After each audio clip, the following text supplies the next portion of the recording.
All right, welcome to our office hour virtually with Bear Bellinger. I'm excited to be here with you today, and even more excited to have a really special guest. As we get started, I want to stay for just a moment. I want to tell you about how this works. I call this office hour. Office hour is a chance for us to just to chat and have conversations about art, life, music, beauty, truth, whatever comes to mind, wherever we go, much like the kind of hour you might have in your professor's office. For many of you here, you have professors right now. Many of you are in a Y Shakespeare class that I'm teaching. Others of you may be joining from the perspective of having had those years where you stop by office hours, good conversations in the dorm at night, and this will just be a chance to revisit some of that.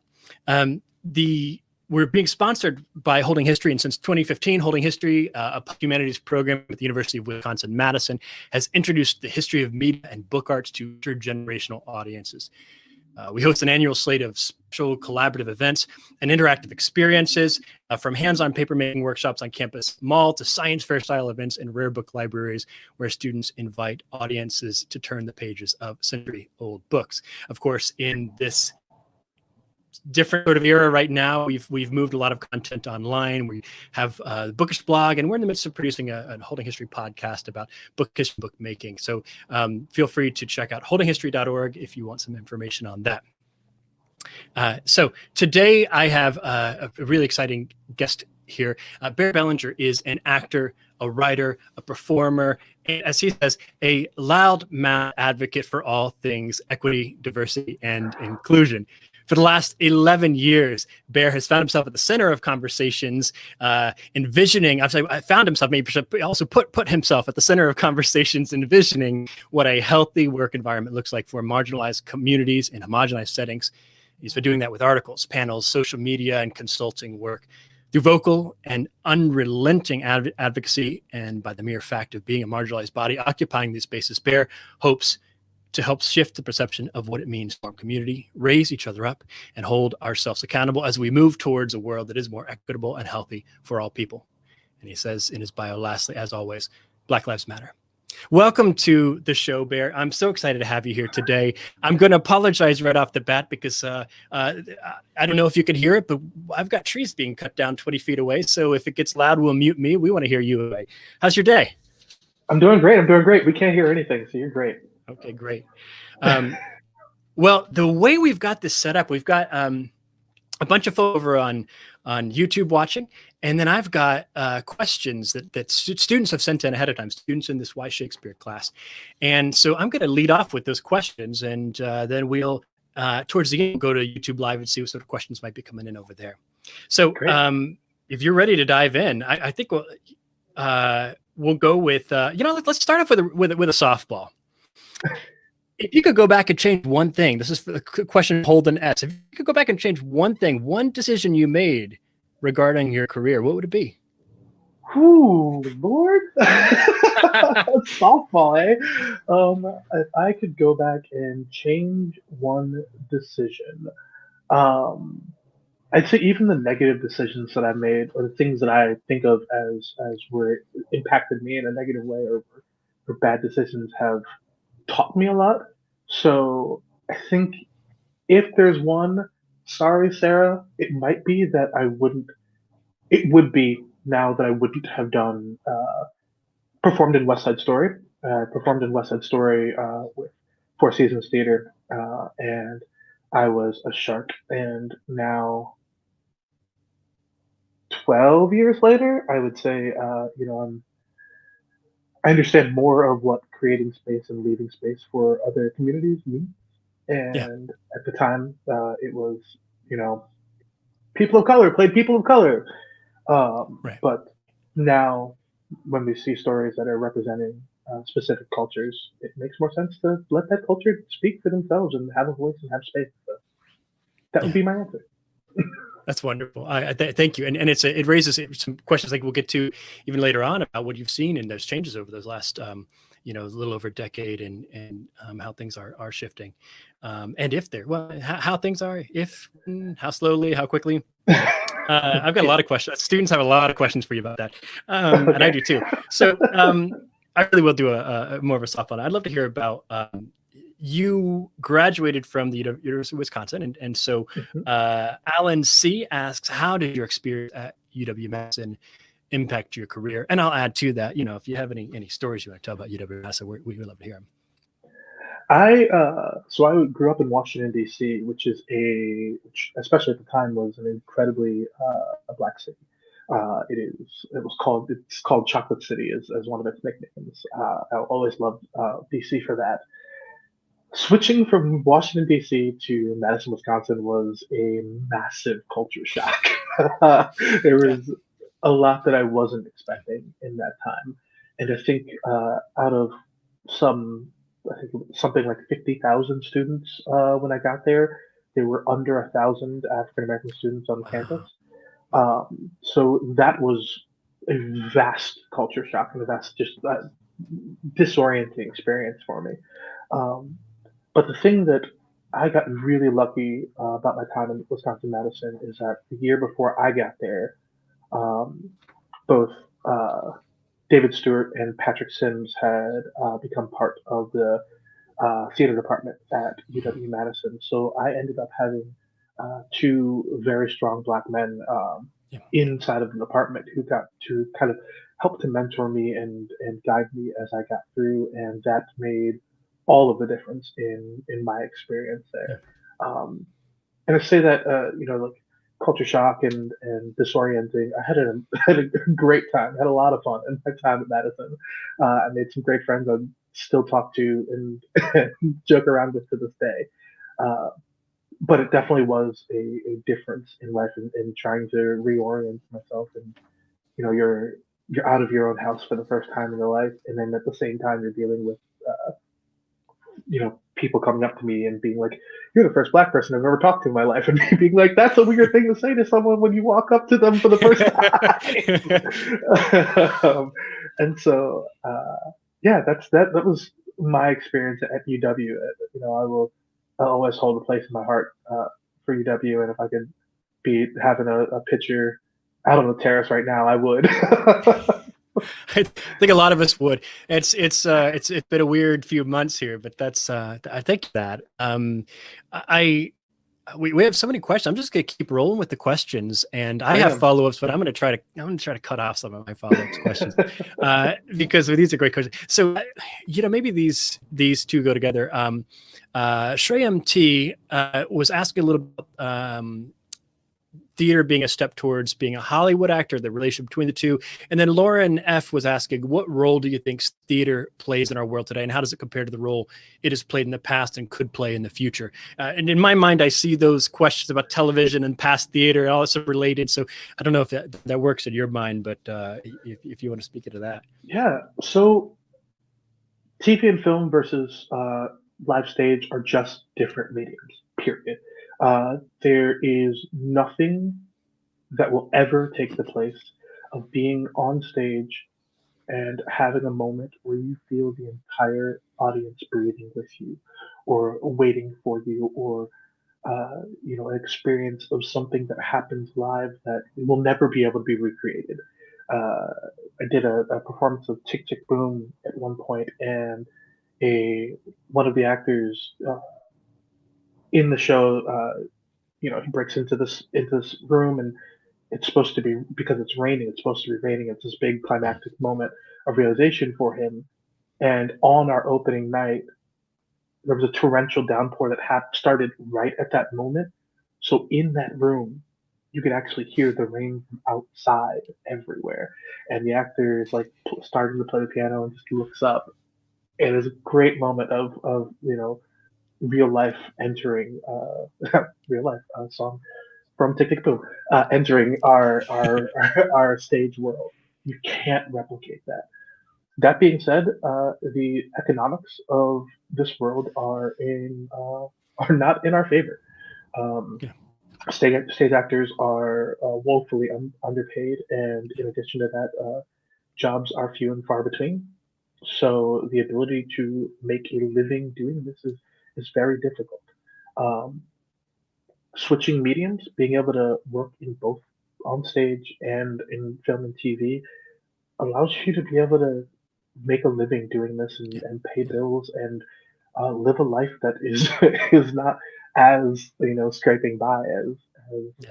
a lot of us have idealized from the starving artist stereotype. Yeah. Um, and none of that is to say that is to elevate. I love being on stage. I'm a performer. I love being in Yeah. front of people. But that doesn't mean that I mean that to elevate stage over TV and film as if it's a better medium. They're just different. Yeah. Yeah. And there's things that you can do with a camera and with takes and with angles and with giving a point of view that you cannot do in the same way on stage. Uh, so yeah, I think that's my difference between the two. I love that. I mean, for me, the ability to see something live, I sort of always feel with even with music, I would rather hear a pretty mediocre to bad live show in a small venue, because anything can happen, Absolutely. right? Anything. And also the person might be amazing, and you might be that person who's there hearing somebody who should be or maybe will be eventually on this massive stage. You're like, I was there with like 10 people. The rest of the people were talking in the background. So there's Yeah, something about that, but also to our friends out there, one thing unfortunately with this class I normally do is I give a ludicrous amount of extra credit if students will go attend a live performance. And I feel like we both feel like we're getting the best end of the deal, because they're like, wow, all this extra credit. And I'm like, but you went to a live performance. What I usually find is once students, and this is when you get a chance, I know you can't right now, but once students go to a live performance, there's a magic to it, right? There's something that absolutely. happens. Absolutely. No question. So there was a question from, let's see here. This is from Tanner W. With theaters closed for the foreseeable future, how are you practicing your theater skills in your everyday life to Ooh. continue developing as an actor? Ooh, There, that is a really good question, and my answer is going to be incredibly unsatisfying. Uh, I'm not. I am allowing myself to take a break. I think the thing that a lot of us as artists, a lot of us, especially as theater practitioners, fall into is this because of the starving artists, because of the fact that the economics are against us, we have to be at a full sprint for our entire lives. You're running from audition to day job to learning lines in your car while while you're waiting to do to hear back from the shoot that maybe that night you and we don't necessarily take as much time to check in with ourselves and or to remember that there's a wider world out there. Our world becomes much smaller, and I say, I spent the first so pandemic hit. Obviously, I'm also a bartender. That's my day job, and both of my industries shut down. yeah, And I took the first, month and a half of where everyone was kind of in their own bunkers and just use it to read and let myself relax a little. And then I took a job working on a Get Out the Vote campaign, and I said, "Great, I can't do the thing that I love that in terms of performing in this way. But one thing I can do is I'm very good at communicating with people. I'm very good at connecting with people. So I can use that yeah. skill to hopefully, encourage people to make a difference this year in our election. I think that was my shift and Okay, what I did in this time. okay. Um, I imagine there's also a bit of I mean, with that, as with bartending, a bit of because part of the question was how you honing your skills. It's a bit of acting, right? I mean, Oh is your God. bartender a character, or is it Bear Bellinger? Oh, it is definitely not Bear Bellinger. It is almost funnier when people I work with see me slip into Bear Bellinger while I'm at work because they'll point it out, they'll laugh at me because it's 100% a character. I like my bartender is not me. I say on a regular basis like you actually don't get me as a bartender because I don't get to be myself and you don't and I don't owe you that. I owe you a great experience. I owe you a great drink. I can mix you an amazing cocktail, but all of me, sometimes I have to protect that in order to get through a day. And if Okay. I'm coming in with all of my baggage from outside, it's very much like going on stage. Sometimes you come to the show and you don't want to do it, Okay. and Yeah. it's a job. Sometimes you got to put that baggage down and you got to just put on whatever face you need to put on to get through that day. Yeah. Does your bartender have like cliche lines and things he says that you don't say? It depends on where I'm working, but Okay. absolutely, no matter what, like depending on the what the cuisine is or what the drinks are, there are absolutely back pocket lines that I just pull out so that I don't even have to think about them while you're while you're talking to me and I'm doing my 15 different things at once. No question. Okay.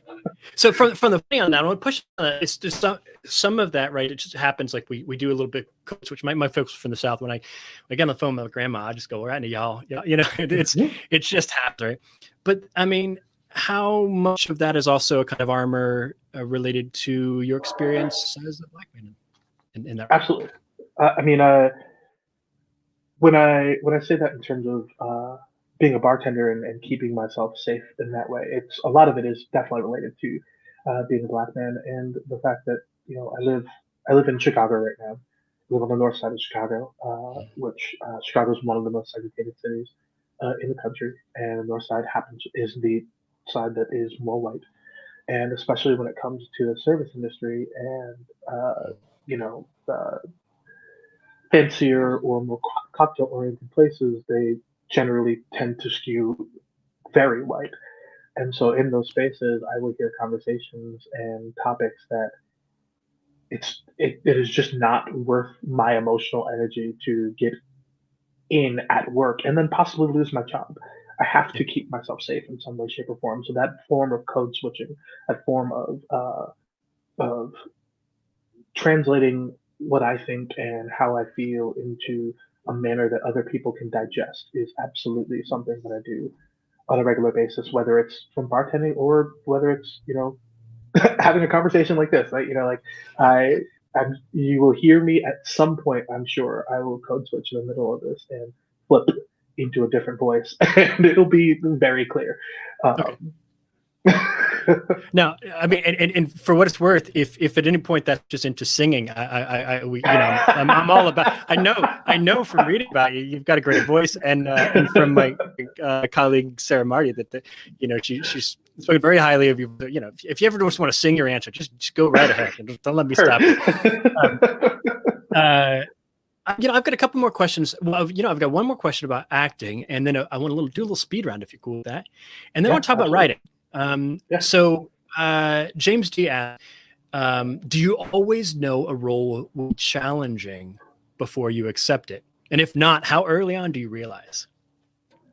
You never know how challenging a role will be until the day that the show closes.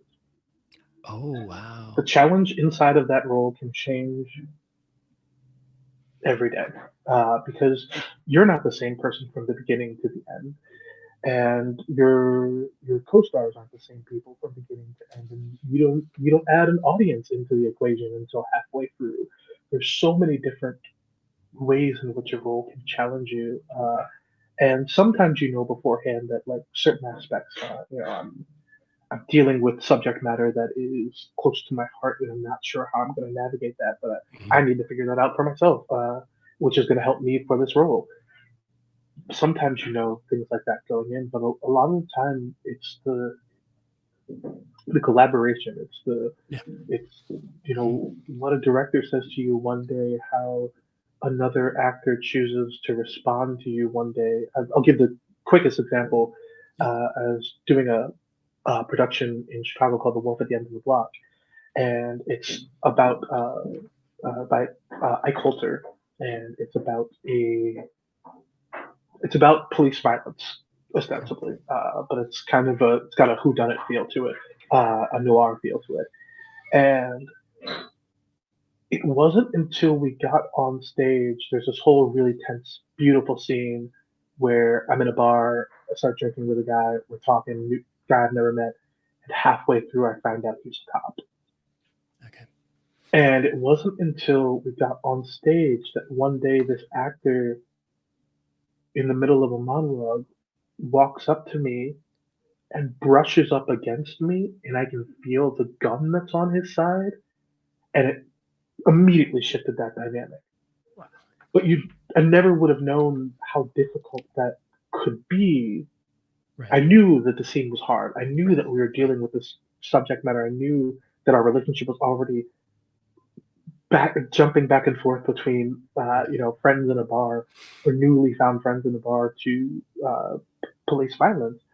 But it wasn't until this implicit threat was made viscerally physical that it jumped that to a whole nother level. And I love that actor. Like, it was actually one of my favorite scenes that I've ever done, because we could trust each other in that Mm-hmm. scene, and it made it lifted it to a higher level. Yeah. Yeah. Thank you for that answer. That's it's powerful. And it makes me, you just think about how often in a relationship, like sometimes it's just that one little thing that comes out and you're like, oh, wow, I now feel completely different about you, and Absolutely. that's tense. So let's speed round. So because I got a few questions here, good questions. And so Eric S asks, what's your favorite play you've acted in? Favorite play I've acted in would probably be Wolf at the End of the Block. Both of them. Okay. And KCL actually has two speed round questions here. What's your dream role? Role hasn't been written yet. I have no idea. Okay. I'll find out when it comes. Okay. All right. Speed round question, but sandwiched between Casey's. Who do you think is going to write your dream role? Oh God. I like who I want to write my dream role is some young kid who is just figuring out how to write right now, who has a hip hop aesthetic and has never been boxed into what the canon is right now. I love it. Okay. They might be listening right now. That's right. I mean, that's what's kind of cool, right? Let's we're go. Waiting. Just you're out there. We're just want you to know we're waiting. Okay. So KCL also asked, who is an actor you admire and why? We make two. Actor I admire or favorite actor? Oh, let's do one of each. Okay, favorite actor was probably Will Smith. I just love his energy from being young, and that's a lot of nostalgia in me. But actor I admire, I would say Brandon Victor Dixon, because he was performing in Hamilton when Pence came and saw Hamilton, and after the show, he delivered a speech directly to Vice President Pence about figuring out about embracing all people, and that is a terrifying thing to do as an actor, and a thing that could have torpedoed his career. And I will always, he was at the pinnacle Broadway of where we think of, and he took that opportunity to do the thing that was important for the world, and that's. Yeah. We talked about this little backstage, right? That sort of we protect ourselves. Oh, well, I can't step in for you here. Good luck with that. I wish I could help. And then that moment you just say, you know what? This is what I have priorities, and this is higher. Okay. Another one I got to throw in it. The genie as Robin Williams or Will Smith? Robin Williams. Sorry, Will Smith. Okay. No, I just wonder because I also have that affection for Will Smith, but it was hard to beat Robin Williams in Latin. Sorry, that wasn't Casey's question. I added that. Thanks, Casey, for the one. Braden V, which character from a play would be your best friend in real life? Oh wow. That's a good question, right? Got it. It's Collins from Rent. Okay. Good. Dennis Y asks, what is your favorite thing about acting? That moment when you're on stage, and the entire room is paused, waiting together, silent in anticipation. There's nothing better. Okay. And then Dennis also asked least favorite moment. Least favorite, or not least favorite moment, least favorite thing about acting. Auditions, they're awful. It is not the same thing. There's auditioning and performing are two completely different skills that don't necessarily translate to each other, and we conflate them in this very strange way. Okay. What's your audition song if you're doing? Do you have a go-to? Most commonly song is I like to sing a song from Carolina Change called "The Bus." I don't think I know It's that. this wailing song that's talking about the president being killed. Okay. But it's beautiful. He goes up high and low, and it's a ton of emotion, and it's also pretty short, so I can Okay. pack a lot of that song, a lot of the narrative into Okay. a short moment. Okay. I'll have to. And what's it called? I have to get that in the chat. The Bus, The Carolina Bus. Change.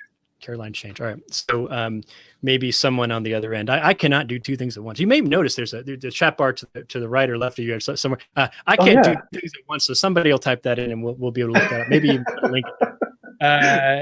So let's talk about writing because you're a writer and you've got a lot out there. I mean, you're choosing to use the spaces like Medium where you can just put things out. Of course, you also got articles in venues like Vox, Hmm. and there's a lot of writing. I mean, we think of writing as always a sort of like public facing stuff, but there's so much writing you do that's like just crafting it out, right? Or Yeah. that gets a lot done too. So I don't talk about writing, but like we'll lead in a little bit with. Well, let me see here. I've got so many great questions. Yeah, let's start off. Tell you what, let's start off with a bit of Shakespeare. But here's the way I think I want to go into this. This class is Hmm. called the class that we're framing this around is why Shakespeare. But as I look at, we had a little conversation and I cut it off. I was like, no, tell me when you get live. As I look at your long list of professional accomplishments Hmm. and acting roles, the closest thing to Shakespeare is that West Side Story that you wouldn't be in if you could change it. So I guess I'm going to ask the question: why not Shakespeare for you? I guess, yeah. There's, I guess it's not on my resume, but there's some like A for Ben from college, Mhm. and I did do a production of Titus Andronicus, Okay. where I played Aaron for a group called Backroom Shakespeare Project in Okay. Chicago, which is this amazing group that does Yep. Shakespeare in a bar, no to one rehearsal. And that one rehearsal means that you're sitting in a room reading the script with people for the first time that you've never met. Um, you come in day of into this bar and do this thing. So I have done that. Why does that end up that way? Ooh. There's a lot to that. Shakespeare is idolized in canon in a way that makes it inaccessible for some people. I have the facility and the ability to do Shakespeare. Um, Mhm. I can, as both a writer and as an actor, I can break down the language. I can like we can talk through all of this. But Shakespeare, as a culture within the theater world, is incredibly insular. And it is definitely that way in Chicago in a way. Like once you've done Shakespeare, you can do Shakespeare. You can't do Shakespeare unless you've done Shakespeare. And Sure. and it's also very white. Uh, every once in a while uh, you get BIPOC individuals thrown in the background as extras, or you have the hip hop Romeo and Juliet. Uh, but there aren't enough people allowed into that canon who have different points of view, who aren't necessarily doing it as like I'm gonna put this on, but just like these are how people are nowadays. Let's do it like this. Yeah. Uh, to allow it to open up a little bit more. And so yeah, it's very insular. And it's not just actors, right? I mean, basically, this is something that really came out of when I first started, you know, tracking what you were writing and reading and more. I was something I really love that you is it's not just about like casting a diverse group of act. It's about who's casting. It's about who's directing, producing, all that stuff. And Absolutely. so that's got to be part of it too, right? Absolutely. It's who's producing, it's who's directing, it's who's casting, it's who's costuming. It is Yeah. who the audience is. Because if your audience isn't used to uh, is used to only one ideal being shown on stage, when Mhm. you flip that idea, it then becomes disorienting for them. Yeah. And so, when folks on on TV first saw the first interracial kiss, it was a big deal, right? Yeah. But Yeah. that's only because it, Yeah. it just hadn't been a thing that was Right. allowed to be shown for a long time. Right. It's the same thing in terms of how you present anything on stage, uh, and it takes people out of the story because they can't suspend their disbelief because for a number of different reasons involving institutional and historical racism. Yeah. Um, and this, I mean, this gets, I mean, part of this is who's making me think of this is Lila S, who, um, Side, you said needing diversity behind the scenes is especially important. It's just, especially how um, underrepresented actors are depicted, and it's not necessarily just the faces on the stage or screen. She goes to this step of how can this be applied to Shakespeare and how is it relevant to society today? But I mean, is there anything special about Shakespeare productions that feels really different from the producing, directing, administrative side that you see that you could put your finger on and say this really needs to change? What's things that are different? It's free. You people have Oh, free reign over yeah, Shakespeare's canon, and not only is it free to produce, but it is they can manipulate it. There's no one controlling that estate that's saying that people can't change it in a way I they never want. thought about that. Yeah, yeah, Absolutely, it makes a difference.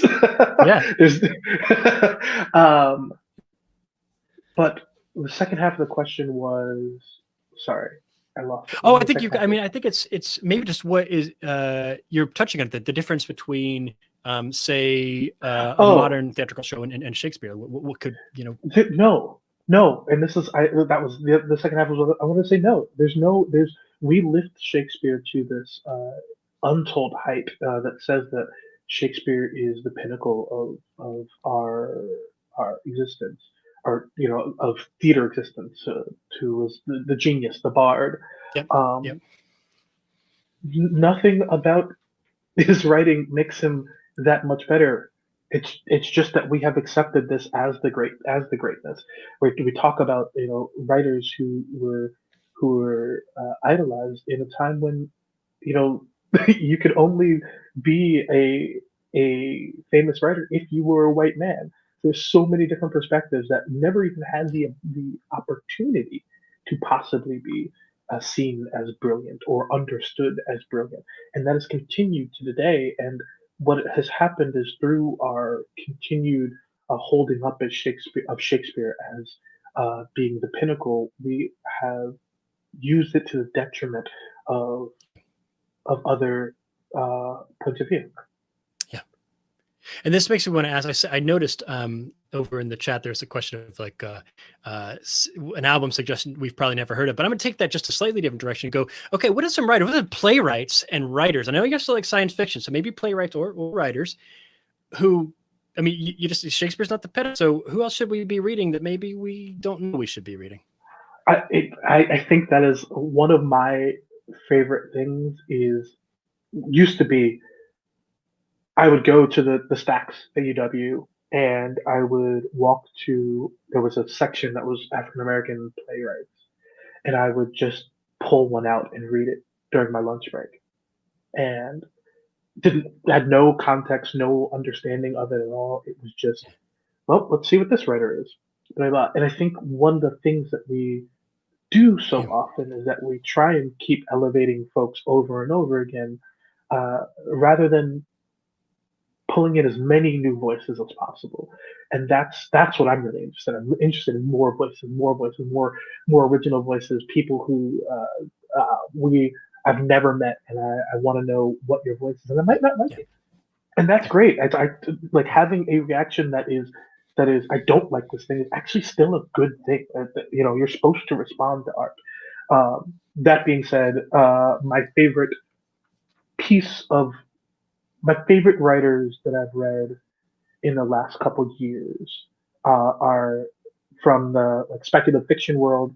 N.K. Jemisin, Yeah. um, Yeah. uh, absolutely brilliant. There's I read the you Broken know Earth trilogy this summer. It blew my mind. Yeah. I've read it 4 times now, which Wow. is it's absurd. I've bought 5 copies for friends of mine, which is absurd. It's up there somewhere behind me, I'm sure. Um, and then there's a writer called Hanif Abdurraqib, who is Okay. a music writer and also a poet, and Okay. he writes has a couple of essay books, and his way of relating his history of listening and consuming or going to concerts and music and Yeah. how Yeah. that Yeah. interacted with moments in his life are absolutely beautiful Yeah. and made me listen to some music that I would never listen to because I was like, I just want to know where you were when you're talking about, like some random grunge band that I never listened to. So Yeah. Yeah. Okay. His work I don't know, so that's exciting to because I clearly you have good taste. If you, I mean, I felt the very same with you about N.K. Jemisin. I also listen to a lot of that podcast LeVar Burton reads, where just sometimes I'm like washing mhm, dishes, whatever, because he does so much sci-fi and mhm. he just has such a beautiful voice. The only thing they have Yes, in common is that I love them. I hope you will too. It's yes. yes. Uh, Um, Let's talk about activism and you talk about the your Twitter handle, the life of a Blackter. And so what Grace B asked, this was one that a lot of people, so they could also up some questions. This one just kind of got pushed to the top. What led you to as an activist against racial inequality in the theater scene? what led me to it? Yeah. Ooh, I've always been this way. Like I say, I was very lucky. I grew up in a household where uh, my parents always encouraged me to speak up. Oh, yeah. We are an argumentative family. um, a couple Yep. years ago, I went back for my father's birthday and surprised him, and we ended up in our living room yelling at each other about politics for an hour and a half. And at the end of it, my dad looks up and he goes, "Whew, I haven't had this much fun in a while." Oh, It's yes. like, Yes. but that's what I grew up in, and Yeah. that's a funny way to put it, but also like Yeah. as I was, they instilled in me a pride and sense of self that is so necessary. And when I was a kid, at one point, I had a principal who uh, multiple times kicked me out of rooms uh, for white people doing actions. Uh, Yeah. and so it was a racist incident. Yeah. And after the third time of him doing this, I went off. I may have cursed out my principal. It may have happened. I'm not going to admit to it. I am going to admit to it. I cursed out my principal.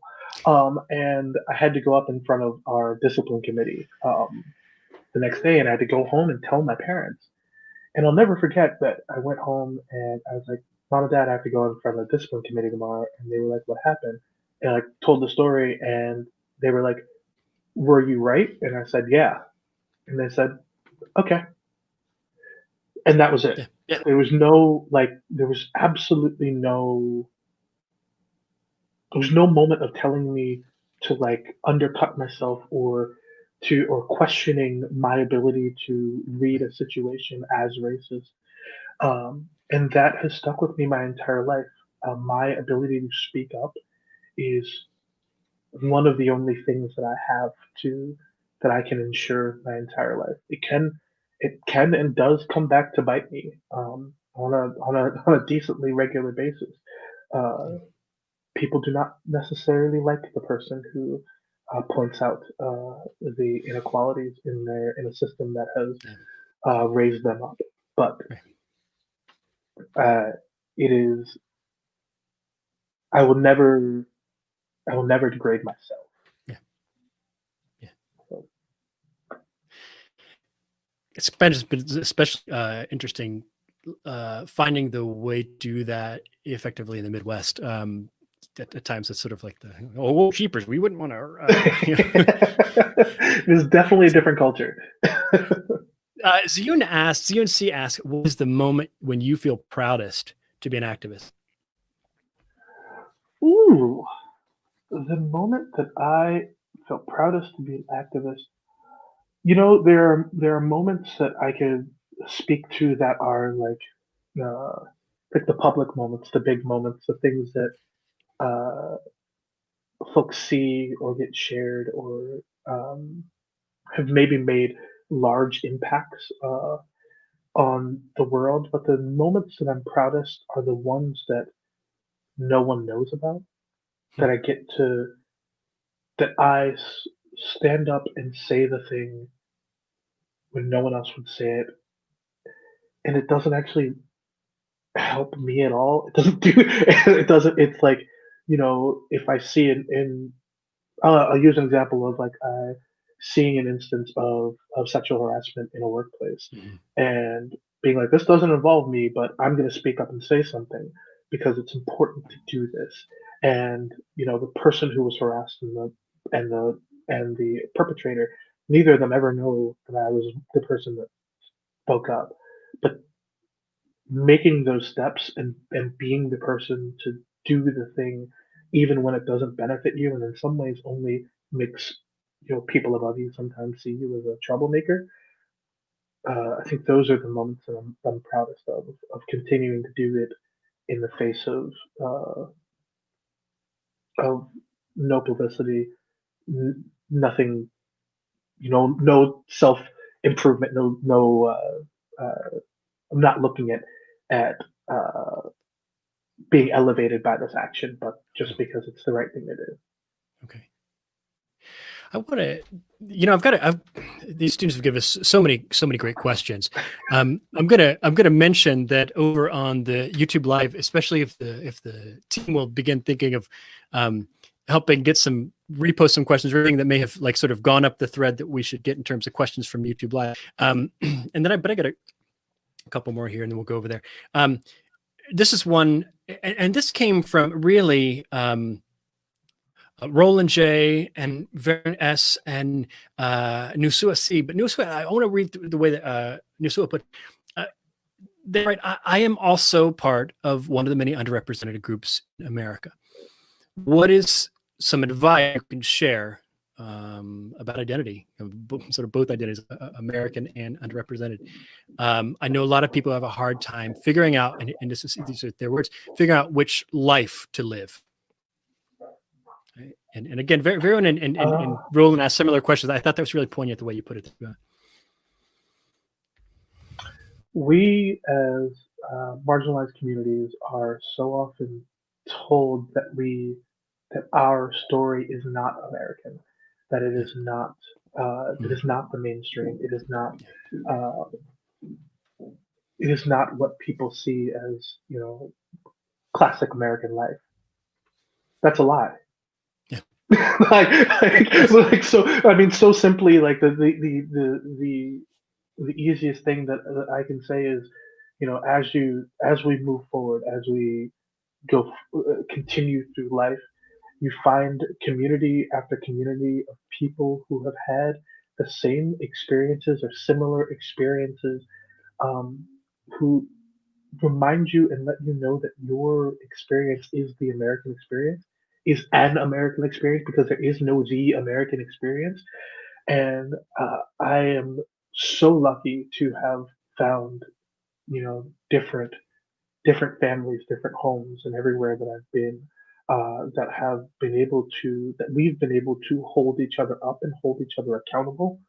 And that is, I think, more than anything else, more than you know, more than reading or learning about your culture or learning about your people or insisting upon the, you know, insisted.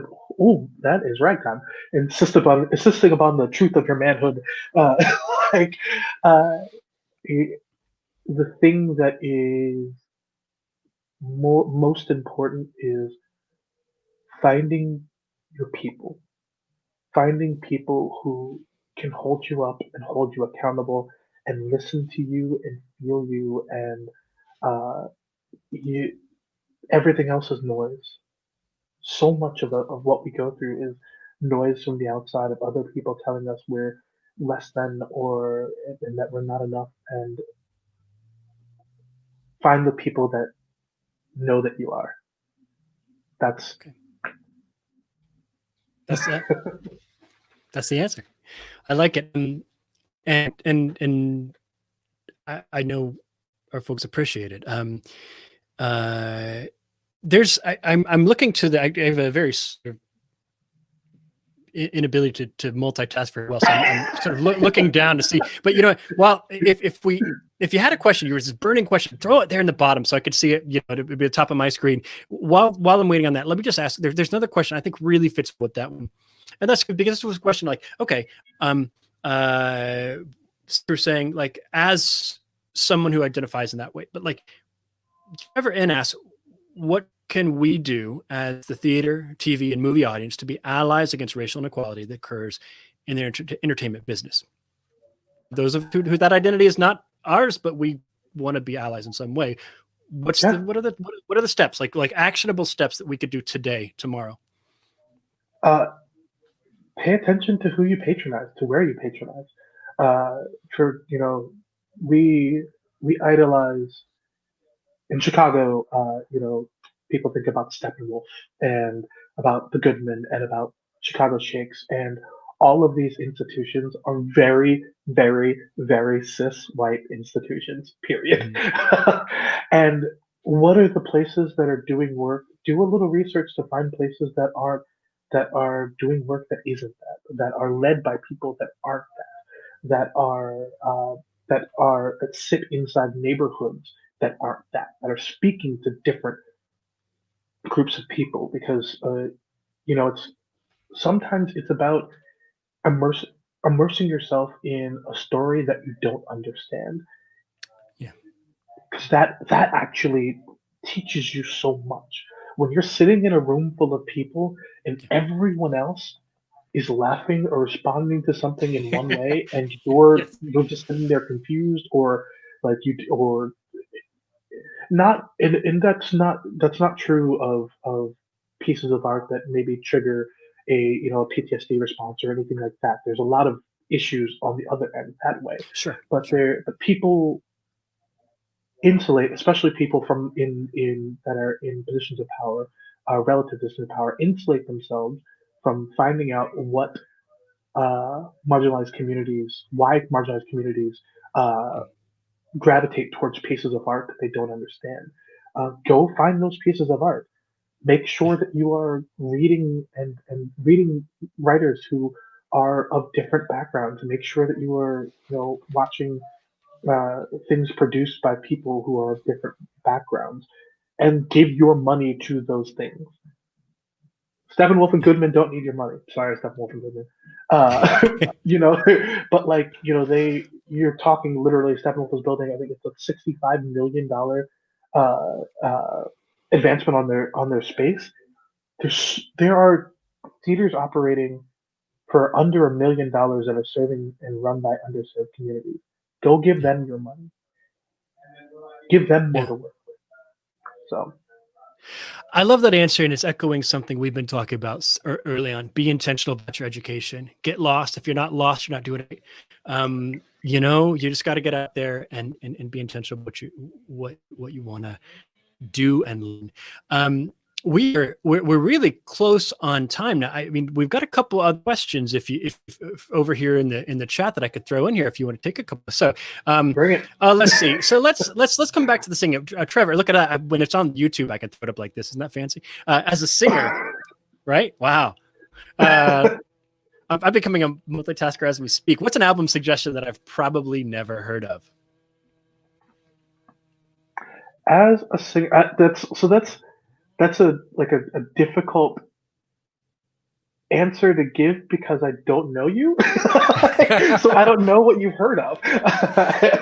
But one of my favorite people to listen to as a singer and a musician is D'Angelo.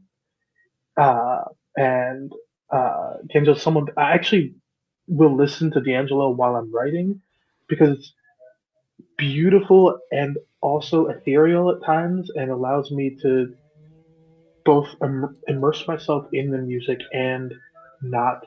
I listen to a lot of hip hop, um, and not focus on the lyrics, but focus on the feeling of what it's giving me.